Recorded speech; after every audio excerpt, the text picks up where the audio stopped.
வணக்கம். மாநில செய்திகள் வாசிப்பவர் கோபாலகிருஷ்ணன்.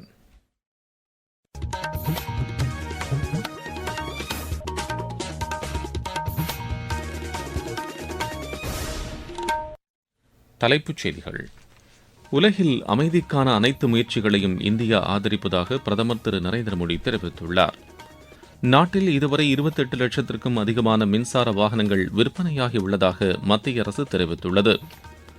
தமிழக சட்டப்பேரவைத் தேர்தல் முன்னேற்பாடுகள் குறித்து தலைமை தேர்தல் ஆணையர் திரு ஞானேஷ்குமார் தலைமையிலான குழுவினர் இன்றும் நாளையும் சென்னையில் ஆலோசனை மேற்கொள்கின்றனர். தேர்தலை ஒட்டியே மக்கள் நலத்திட்டங்களை ஆளும் திமுக அரசு அறிவித்து வருவதாக அஇஅதிமுக பொதுச் செயலாளர் திரு எடப்பாடி பழனிசாமி குற்றம் சாட்டியுள்ளார்.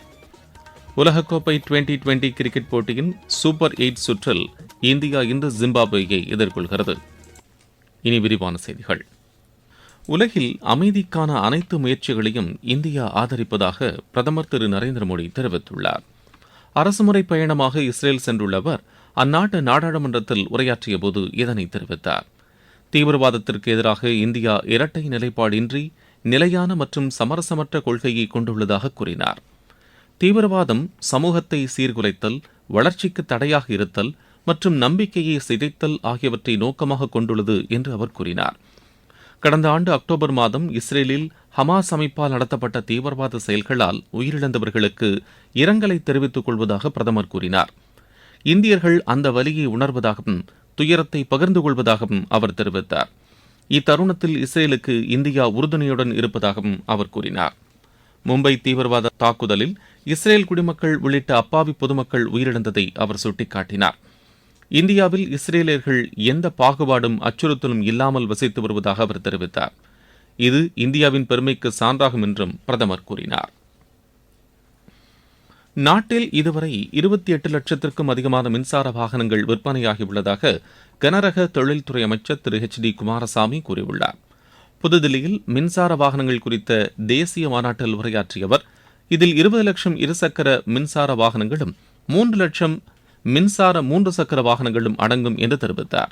முக்கிய நகரங்களில் 14,000க்கும் அதிகமான மின்சார பேருந்துகள் இயக்குவதற்கு அனுமதி அளிக்கப்பட்டதன் மூலம் பொது போக்குவரத்திலும் மின்சார வாகனங்களின் பயன்பாடு விரைவு பெறுவதாக திரு HD குமாரசாமி கூறியுள்ளார். தமிழக சட்டப்பேரவைத் தேர்தல் முன்னேற்பாடுகள் குறித்து தலைமை தேர்தல் ஆணையர் திரு ஞானேஷ்குமார் தலைமையிலான குழுவினர் இன்றும் நாளையும் சென்னையில் ஆலோசனை மேற்கொள்கின்றனர். அரசியல் கட்சி பிரதிநிதிகள் மற்றும் அதிகாரிகளுடன் அவர்கள் விவாதிக்க உள்ளனர்.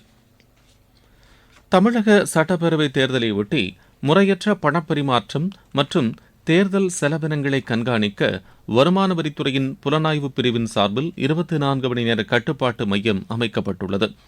அதன்படி தனிநபரோ அல்லது அரசியல் கட்சியினரோ வாக்காளர்களுக்கு நேரடியாக அல்லது மறைமுகமாக பணம், பரிசுப் பொருட்கள் உள்ளிட்டவற்றை விநியோகித்தால் அதுகுறித்து கட்டணமில்லா தொலைபேசி எண் மற்றும் மின்னஞ்சல் வாயிலாக தெரிவிக்கலாம் என்று கூறப்பட்டுள்ளது. தகவல் அளிப்பவரின் விவரங்கள் ரகசியம் காக்கப்படும் என்றும் தெரிவிக்கப்பட்டுள்ளது.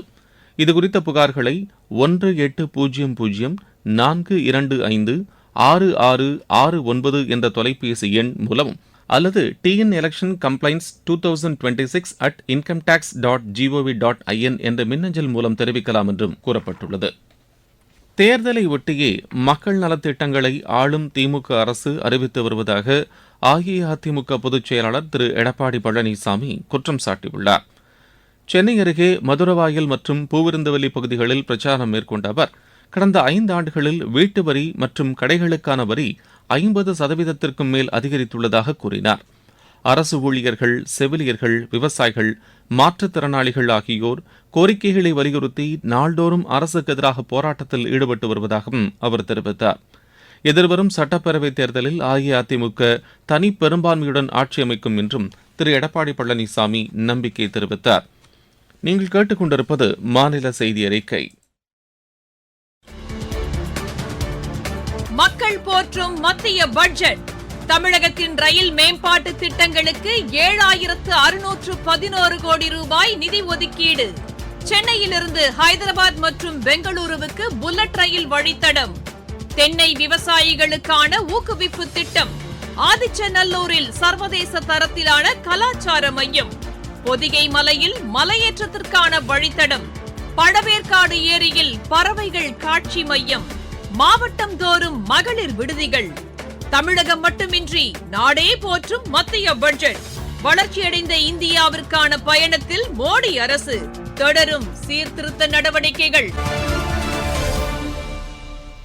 சென்னை எழும்பூர் ரயில் நிலையத்தில் நடைபெற்று வரும் பராமரிப்பு பணிகள் காரணமாக சில ரயில்களின் சேவையை தெற்கு ரயில்வே மாற்றியமைத்துள்ளது. அதன்படி சென்னை எழும்பூர் செங்கோட்டை இடையே இயக்கப்படும் பொதிகை விரைவு ரயில் அடுத்த மாதம் 2ஆம் தேதி முதல் 16ஆம் தேதி வரை தாம்பரத்திலிருந்து இரவு மணி 8:05க்கு புறப்படும் என்று அறிவிக்கப்பட்டுள்ளது. திருநெல்வேலியிலிருந்து சென்னை எழும்பூருக்கு இயக்கப்படும் நெல்லை விரைவு ரயில் அடுத்த மாதம் 1ஆம் தேதி முதல் 15ஆம் தேதி வரை தாம்பரம் வரை மட்டுமே இயக்கப்படும் என்று தெரிவிக்கப்பட்டுள்ளது. சென்னை எழும்பூரிலிருந்து திருச்சிக்கு காலை 8 மணிக்கு புறப்படும் சோழன் விரைவு ரயில் நாளை மறுநாள் முதல் அடுத்த மாதம் 15ஆம் தேதி வரை காலை மணி 10:15க்கு புறப்படும் என்று தெற்கு ரயில்வே அறிவித்துள்ளது. இதற்கிடையே தாம்பரம் கடற்கரை ரயில் நிலையம் இடையே மின்சார ரயிலில் பயணம் செய்வதற்காக பயணச்சீட்டு மற்றும் மாதாந்திர அட்டை வைத்திருப்போர் நாளை மறுநாள் முதல் ஏப்ரல் 6ஆம் தேதி வரை அலுவலக நேரத்தில் தலைமைச் செயலகம் வழியாக இலவசமாக பேருந்தில் பயணம் செய்யலாம் என்று தெரிவிக்கப்பட்டுள்ளது. காலை மணி 6:40 முதல் 9:40 வரையிலும் மாலையில் 5 மணி முதல் இரவு 8 மணி வரையிலும் சென்னை தாம்பரம் கடற்கரை இடையே இரு மார்க்கங்களிலும் கூடுதல் மாநகர பேருந்துகள் இயக்கப்படும் என்று அறிவிக்கப்பட்டுள்ளது. பயணிகளின் நெரிசலை தவிர்க்கும் வகையில் தெற்கு ரயில்வே கேட்டுக் கொண்டதற்கு இணங்க மாநகர பேருந்து நிர்வாகம் இம்முடிவை மேற்கொண்டுள்ளது. நாடு முழுவதும் மத்திய அரசின் மக்கள் மருந்தகம் மூலம் குறைந்த விலையில் மருந்துகள் விற்பனை செய்யப்படுகின்றன. அந்த வகையில் மக்கள் மருந்தகம் காஞ்சிபுரத்தில் புதிதாக திறக்கப்பட்டு செயல்பட்டு வருகிறது. இந்த மருந்தகத்தின் மூலம் குறைந்த விலையில் மருந்துகளை வாங்கி பயனடைவதாக பயனாளிகள் எமது செய்தியாளரிடம் தெரிவித்தனர். என் பேர் ராஜலட்சுமி. நாங்க காஞ்சிபுரத்துல இருந்து பேசுறோம். இப்ப புதுசா ஆரம்பிச்சிருக்க இந்த மக்கள் மருந்தகத்துல எங்க ஃபேமிலிக்கு தேவையான பிபி மாத்திரை, சுகர் மாத்திரை எல்லாம் இங்கதான் வாங்கிட்டு இருக்கோம். இங்க குறைஞ்ச விலையிலயும் கிடைக்குது, பிளஸ் தரமான மாத்திரையும் கிடைக்குது. இது ஆரம்பிச்ச மத்திய அரசுக்கு நன்றி. நான் இந்த மக்கள் மருந்தகத்தில் தான் மருந்துகளை வாங்கி கொண்டிருக்கின்றேன். சுகர், பிபி போன்ற மருந்துகள் மிக குறைந்த விலையில் கிடைக்கின்ற அந்த மருந்துகளை ஏழை மக்கள் பயன்பெற்று வருகிறார்கள். இந்த மக்கள் மருந்தகத்தை கொண்டு அந்த நம்முடைய மத்திய அரசு இந்த நேரத்தில் எங்களுடைய நெஞ்சார்ந்த நன்றியை தெரிவித்துக் கொள்கிறேன். காஞ்சிபுரத்துல இருந்து மகாலிங்கம் பேசுறேன். பிபிக்கு சுகர் குறைஞ்ச விலையில மருந்து வாங்கிட்டு போகிறேன். இதை கொண்டு வந்த மத்திய அரசுக்கு நன்றி. இருவரிச் செய்திகள். ஈரான் அமெரிக்கா இடையே அணுசக்தி தொடர்பான 3வது சுற்று பேச்சுகள் ஜெனீவாவில் இன்று நடைபெறுகிறது. இலங்கையில் 2019ஆம் ஆண்டு தேவாலயத்தில் நிகழ்ந்த தீவிரவாத தாக்குதல் தொடர்பாக அந்நாட்டு உளவு பிரிவின் முன்னாள் தலைவர் திரு சுரேஷ் சல்லே கைது செய்யப்பட்டுள்ளார். ரயில்வே ஓய்வூதியதாரர்கள் தங்களது தனிப்பட்ட தகவல் மற்றும் வங்கி விவரங்களை தொலைபேசி அழைப்பு வாயிலாகவோ அல்லது சமூக வலைதளங்கள் வாயிலாகவோ தெரிவிக்க வேண்டாம் என்று ரயில்வே அமைச்சகம் கேட்டுக் கொண்டுள்ளது. சுகாதார நலனில் செயற்கை நுண்ணறிவு குறித்த பாடத்தை யூடியூபில் அதிகமானோர் பார்வையிட்டதற்கான கின்னஸ் உலக சாதனையை தேசிய மருத்துவ அறிவியல் தேர்வு வாரியம் படைத்துள்ளது. ராமநாதபுரம் மாவட்டம் பரமக்குடியில் 2,22 லட்சம் ரூபாய் செலவில் அமைக்கப்பட்டுள்ள கைத்தறி பூங்காவை அத்துறைக்கான அமைச்சர் திரு காந்தி திறந்து வைத்தார். திருப்பத்தூர் மாவட்டத்தில் விவசாயிகள் குறைதீர்ப்பு முகாம் இன்று காலை ஆட்சியர் அலுவலகத்தில் நடைபெறுகிறது. சேலம் கிச்சிபாளையம் காவல் நிலையத்தில் நிறுத்தி வைக்கப்பட்டிருந்த 30 இருசக்கர வாகனங்கள் தீப்பிடித்து சேதமடைந்தன. பெண்கள் மற்றும் குழந்தைகளின் பாதுகாப்பை அடிப்படை உரிமையாக பார்க்கப்பட வேண்டும் என்று நாமக்கல் மாவட்ட ஆட்சியர் திருமதி துர்காமூர்த்தி கூறியுள்ளார். நுகர்வோர்கள் இணைய வழியாக வாங்கும் பொருட்களை விநியோகிக்கும் பெண் தொழிலாளர்களுக்கான சாலை பாதுகாப்பு குறித்த கலந்துரையாடல் வேப்பேரியில் சென்னை பெருநகர போக்குவரத்து காவல்துறை சார்பில் நடைபெற்றது. விளையாட்டுச் செய்திகள். உலகக்கோப்பை 2020 கிரிக்கெட் போட்டியின் சூப்பர் 8 சுற்றில் இந்தியா இன்று ஜிம்பாப்வேயை எதிர்கொள்கிறது. சென்னையில் நடைபெறவுள்ள இப்போட்டி இரவு 7 மணிக்கு தொடங்குகிறது. ஜெர்மன் ஓபன் பேட்மிண்டன் போட்டியில் இந்தியாவின் ஸ்ரீகாந்த் காலிறுதிக்கு முந்தைய சுற்றுக்கு முன்னேறியுள்ளார். ஆடவர் ஒற்றையர் பிரிவு முதல் சுற்றில் அவர் 21-12, 21-11 என்ற செட் கணக்கில் போலந்தின் மிக்கோலஜ் ஜைமரோஸ்கியை வென்றார். மீண்டும் தலைப்புச் செய்திகள். உலகில் அமைதிக்கான அனைத்து முயற்சிகளையும் இந்தியா ஆதரிப்பதாக பிரதமர் திரு நரேந்திர மோடி தெரிவித்துள்ளார். நாட்டில் இதுவரை 28 லட்சத்திற்கும் அதிகமான மின்சார வாகனங்கள் விற்பனையாகியுள்ளதாக மத்திய அரசு தெரிவித்துள்ளது. தமிழக சட்டப்பேரவைத் தேர்தல் முன்னேற்பாடுகள் குறித்து தலைமை தேர்தல் ஆணையர் திரு ஞானேஷ்குமார் தலைமையிலான குழுவினர் இன்றும் நாளையும் சென்னையில் ஆலோசனை மேற்கொள்கின்றனர். தேர்தலை ஒட்டிய மக்கள் நலத் திட்டங்களை ஆளும் திமுக அரசு அறிவித்து வருவதாக அஇஅதிமுக பொதுச் செயலாளர் திரு எடப்பாடி பழனிசாமி குற்றம் சாட்டியுள்ளார். உலகக்கோப்பை 2020 கிரிக்கெட் போட்டியின் சூப்பர் 8 சுற்றில் இந்தியா இன்று ஜிம்பாப்வேயை எதிர்கொள்கிறது. இத்துடன் இந்த செய்தி அறிக்கை நிறைவு பெறுகிறது.